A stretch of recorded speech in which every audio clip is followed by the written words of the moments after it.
Hello everyone, I'm Shannon Slatton in Plymouth. Every day our news team is out in your community bringing you news and information from the place that you call home. Here's a look at today's stories. And remember, you can always find more on our website, ccxmedia.org. The Twin Cities housing market is hot. Realtors say inventory and interest rates are low, and homes that are priced where they should be are selling fast. As a result, it's pretty exciting for us at Home Furniture. Furniture stores are reaping the benefits. When you go buy a new house or a new apartment, you got to go get new furniture. It's just kind of what you do. New comes new. Kyle Johansson is Executive Director of Merchandising for Home Furniture, and he says the hot housing market is leading to increased sales across all departments, especially when it comes to living and dining room furniture. Furniture sales have always been highly correlated with home sales. But in the middle of the COVID-19 pandemic, okay, what can we do here? Linda Carlson of Coon Rapids discovered that buying furniture right now is going to require some patience. One of the things that we purchased for Mom was a bed, and it took so much longer than they anticipated. I think, as a matter of fact, it was like 6 or 8 weeks instead of the normal 2 or 4. It's a common story at a lot of furniture stores. Typically, we have a 90% in stock rate, and that's 90% of everything you see here. When COVID hit, many stores had to close because they weren't deemed essential. But customers with time and extra income on their hands made online purchases and created a backlog. And so demand went way up while supply was going down. And obviously basic economics tell you that's going to cause a big problem over time. On top of that, Johansson says supply chains are backed up and many factories are operating below capacity to help maintain social distancing guidelines. As a result, if you order furniture now, you'll likely have to wait for it. You know, you should plan on a 30-day delay still on your inventory. Maybe even 45 days, further than what you normally would experience, especially for those custom orders that have to go through the factory one by one. The best advice is to start shopping for furniture about a month before you'll need it. Otherwise, you may end up with a new home and an empty living room. You know, welcome to a new marketplace. Delane Cleveland, CCX News. Local clinics are now offering influenza vaccines, and doctors say it's more important now than ever to get your flu shot due to COVID-19. Dr. Frank Rame, an infectious disease specialist at Allina Health, says even with the flu shot, you can still get the flu or COVID-19, but it could reduce the severity of the illnesses. Here's why. Both illnesses target the respiratory system, so if you get them at the same time or have one after the other, it could be harder to recover. Dr. Rame says the second reason to get a flu shot this year is because there's limited supply of COVID-19 testing. When you present with influenza-like illness, I really can't tell whether it's influenza or COVID or not. And so I've got to do a COVID test on you. If there are a lot of people with influenza-like illness who get COVID tests who actually have influenza, then we're wasting a lot of COVID tests on influenza patients. And we don't have enough COVID tests to go around.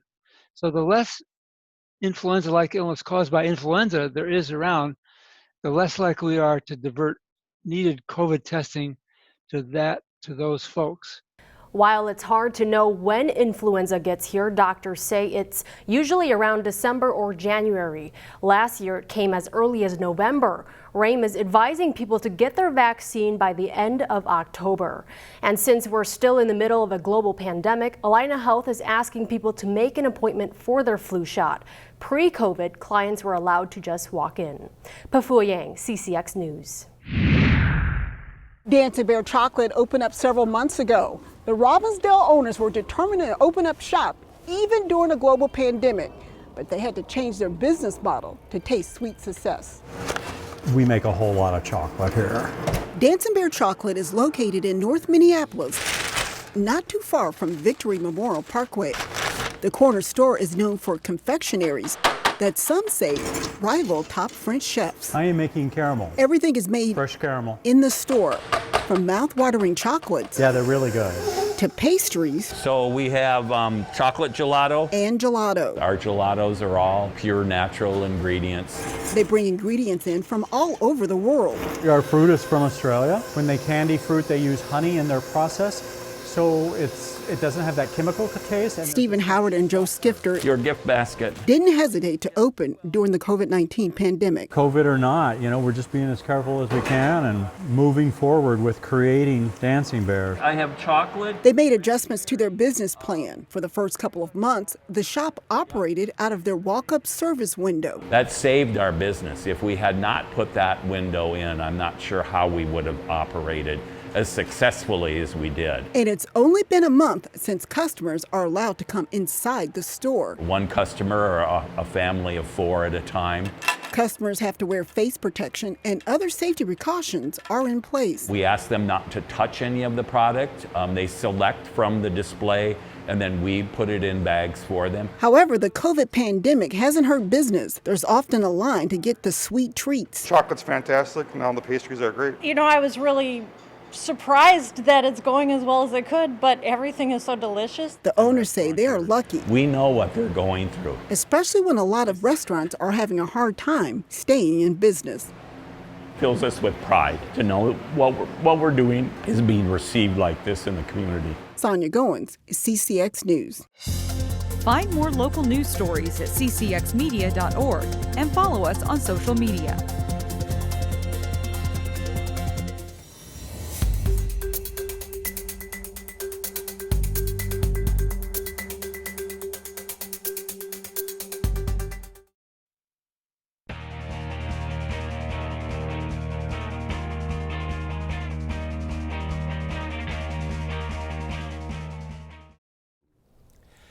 We're about a third of the way through a shortened high school soccer season. As Jay Wilcox reports, the Champlin Park boys are shining this fall. It's tough to beat the way the Champlin Park boys soccer team started this season. The Rebels won their first 3 matches without allowing a goal. We're feeling good. We have a big core of returning players, so our chemistry is already there. So we just got to kind of work on some small things, plain simple, and playing for each other is kind of our big goal this year. Tuesday night, Champlin Park beat 6th-ranked Maple Grove 1-0. It was most of the current players' first time beating Maple Grove, and the score was a little deceiving. The Rebels missed out on a number of great chances as they mostly controlled play. It was a good effort. They're always a great opponent. They always make us play at our best, and so we're grateful to have the opportunity to play good teams like this early. And like I said, we stuck to our game plan, and right now we're focused on if we do what we do, we're going to find success. Maple Grove's a great team. They play us well every year. And this is the first year we actually came through and got a win. And I was proud. We got a few opportunities that we need to put away, including myself. But I was very proud of our guys, and the coaching staff was very supportive. Champlin Park's girls team is also 3-0, and they made the state tournament a year ago for the first time. This Rebels boys team would likely be a good contender in Section 5AA, but it's uncertain if there will be a postseason. So they cherish each game. Yeah, definitely, especially the seniors. We're playing again game by game, and we're just gonna make the best of what we get. Regardless of playoffs or not, I think winning the Northwest Suburban Conference is always the goal that we try to achieve. Without sections or state this year, it's something that we want to strive for no matter what, and hopefully sections or state will come, but with a good mix of talent sprinkled through the lineup, it's shaping up as a good season for Champlin Park. Jay Wilcox, CCX Sports. A 3-1 win over Park Center Thursday night improved the Rebels' record to 4-0. As we move toward fall, the open water fishing season begins to wind down. In this final fishing tip of the summer, Hall of Fame angler Terry Tuma talks about fall fishing along with patience and persistence out on the lake.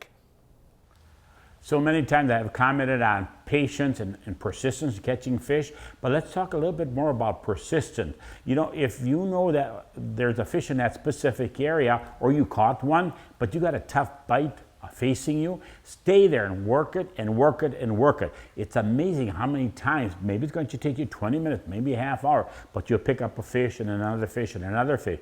The other two is so often we forget about this comfort zone. And comfort zone, many times I comment on, well, use the lure that you feel good about, but also too, if you're catching fish or if you want to advance your experience, get out of that comfort zone. Maybe you're fishing bobber systems for sunfish.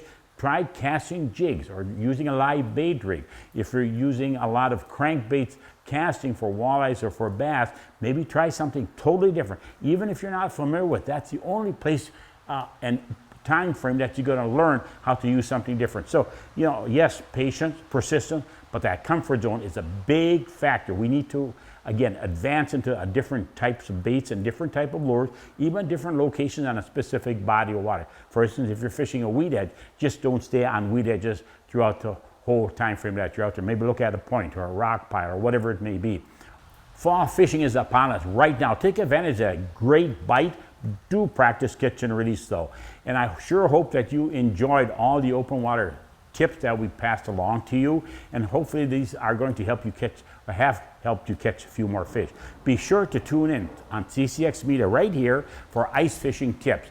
Great new tips upcoming, again, to increase your success. Have a great fall season, and we'll see you in December. Thanks, Terry. For more stories like this, please visit our website at ccxmedia.org. That's all for sports. I'm John Jacobson.